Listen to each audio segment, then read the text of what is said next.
Scorching temperatures in Europe cause wildfires and drought, leading to severe disruption. A look at the weather this morning. It's one thing we're all thinking about with the week ahead. Louise has got it for us, and oh my goodness, look at those colours. It's been pretty extreme, hasn't it? In fact, I've just found out it's been record-breaking in San Sebastian in northern Spain, because this is the highest temperature recorded ever in San Sebastian. This was yesterday at 43.5 Celsius. And the 43 degrees, well, that's the south of France, close to Montpellier.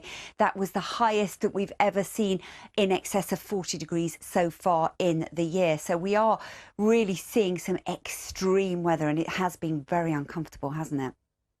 Many of us will have been enjoying the hot weather in recent days, but in some parts of Western Europe, the temperatures have been really extreme, topping 40 degrees Celsius in some parts yesterday. Yeah, areas of France, they peaked at 43 degrees Celsius. Several cities there and in Spain broke records for the month of June.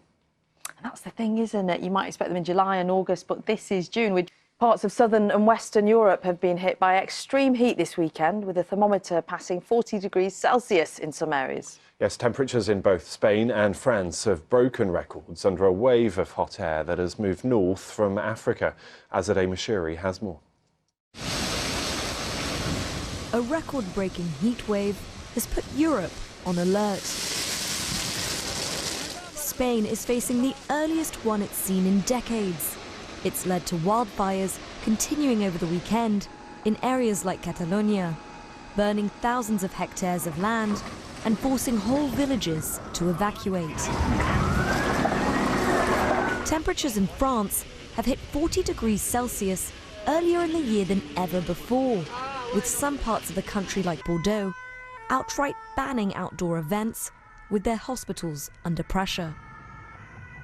It also means places like city zoos have had to find creative solutions to keep animals cool.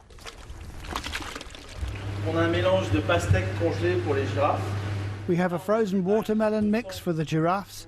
There we have tubs of blood for the carnivores.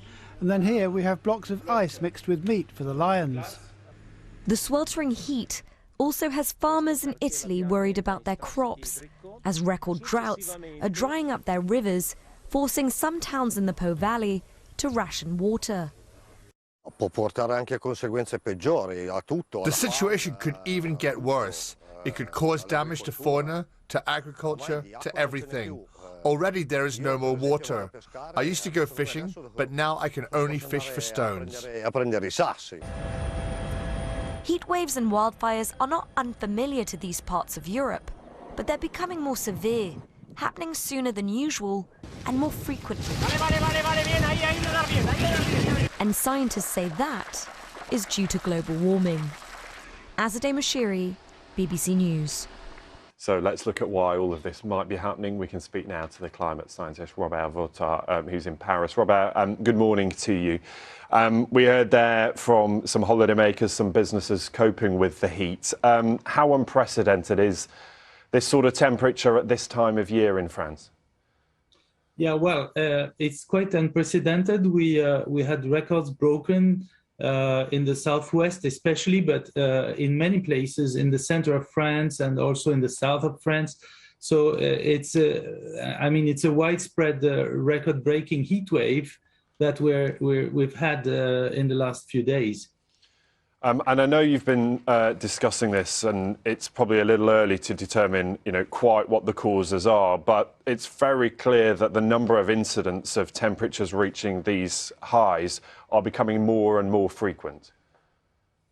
Well, first of all, we know that this hot air is coming from Sahara. So it's not the first time it happens. It happened also in 2019. And what we can say, however, even though we don't have the exact numbers, what we can say is that every single heat wave in the last 10 years or so has been related to climate change. So there is no doubt, even though we need to work on the numbers, there is absolutely no doubt that climate change is doping, is giving some more heat in each heat wave we have in Western Europe at the moment. Yes, and I'm looking at some of those numbers actually. In the 20th century, there were only 2 June heat waves. That was 1947 and 1976. And then if you look in the 21st century, there's 2011, 2017, 2019, and now here we are in 2022. What is the response to this? You know, it looks like we should be getting much more aware and a lot more used to these sort of record temperatures, and we need to take action accordingly. Yeah, well, we had a big warning in 2003, so with this huge heat wave in Western Europe. So governments did something. We have plans, but there are plans for 2003 type of heat wave. Now we have heat waves in June, in September.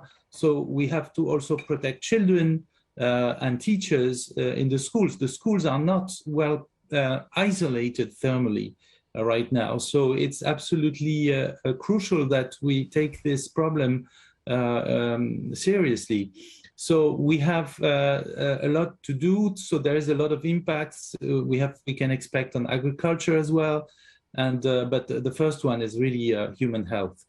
Yes, I wanted to talk about that risk to human health. We can sort of take some action to kind of mitigate some of that heat, and as you talked about insulation and things, making our buildings and our cities and towns better at coping with it. But there is still a huge risk to people as a result of these record temperatures. Yeah, fortunately, the episode is not too long for the moment, and 2003, the length of the duration of the episode was very long. It was 2 weeks long, so that's why we had a number of casualties. But now we are facing another problem. To me, there are some vulnerable people from the health point of view, and we have exams for children and for students at the moment, and so there's a kind of unfairness for those who are vulnerable. So it really needs to be considered seriously. It's really interesting to have your thoughts this morning. Thanks for being with us, shedding some light on that. Robert Vautard there, French climate scientist, joining us from Paris.